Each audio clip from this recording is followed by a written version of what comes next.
Hey, what's up, Meninaks? I'm Wes. Of course, we got Nick right over here. If Jacob's done his job, he's introed us, he's talked about the charity project. Nick's probably sitting somewhere over there at the head table. I'm probably somewhere over there right now. But we wanted to do something special this year. We saw an opportunity during the committee meetings after we'd already selected the final winner here. We've never been able to see the live reaction when one of our charity project winners, we're giving away 30, 40 grand every year, right? Wins. We never get to see that. We see it 2 or 3 weeks later. They're all still very happy, but we never get to see that initial reaction, right? Exactly, and I think that this year was, and Jacob has also probably said this, really, really difficult.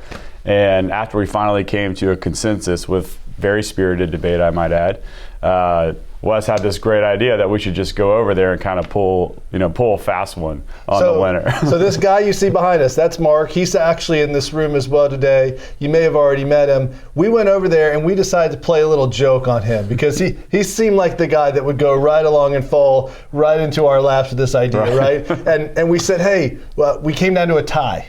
Right, was the kind of guys we went in there with. It was a tie. We needed more video, so we needed to shoot a video tour of his facility, and that's what we're about to show you. And at the end, Nick comes in perfectly and surprises him with the big news that they were the winner of the $40,000 charity grant. Nick, you played it perfectly. You did a great job. This was like a little hidden camera kind of thing that we did with my little Osmo Pocket. So you're about to check it out. You're going to see the Renaissance Jax workspace for yourself. It is unbelievable what they're doing.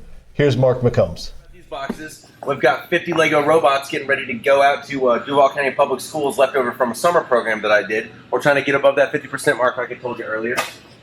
You will see a box fan that I used to blow the only one working AC vent.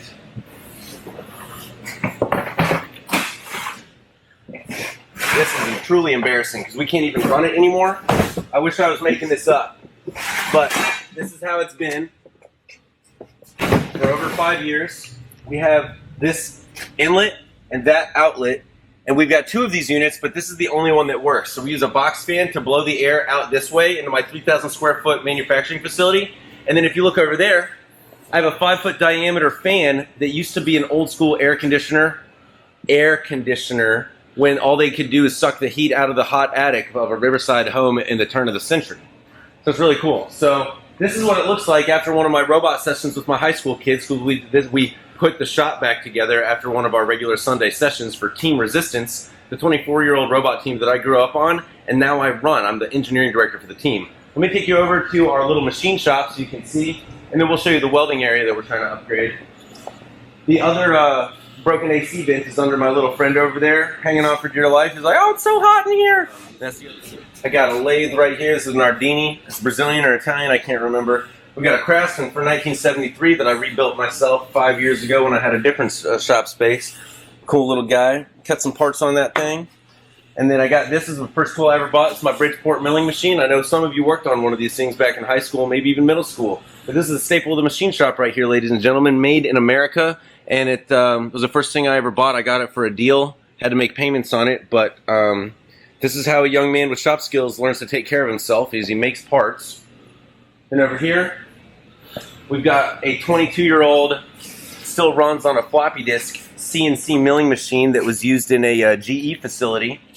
And one of my, remember my manufacturing board member I told you about when he was at GE, they were going to throw this out because they zeroed out the value on their books. And I said, nope. And they gave it to us.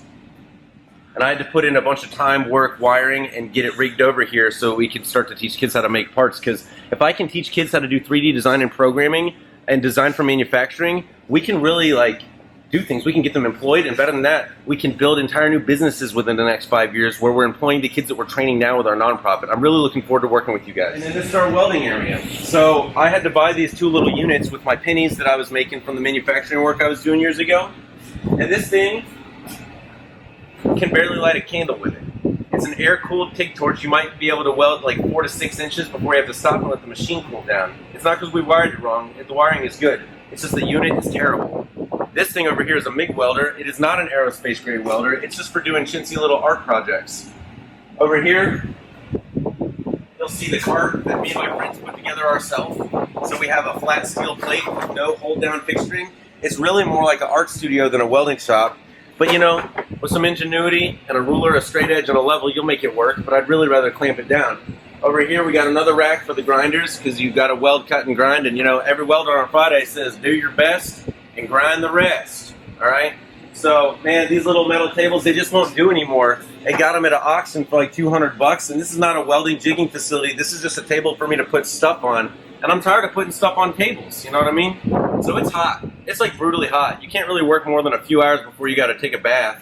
And if you want to see my back office, it's also messy full of robot parts, but you'll get to meet Crystal. She's our head of operations, and she's amazing, so come on. So this is Crystal. Hello. Crystal, has it been brutally hot since you started working here a year ago? Yes, and then brutally cold.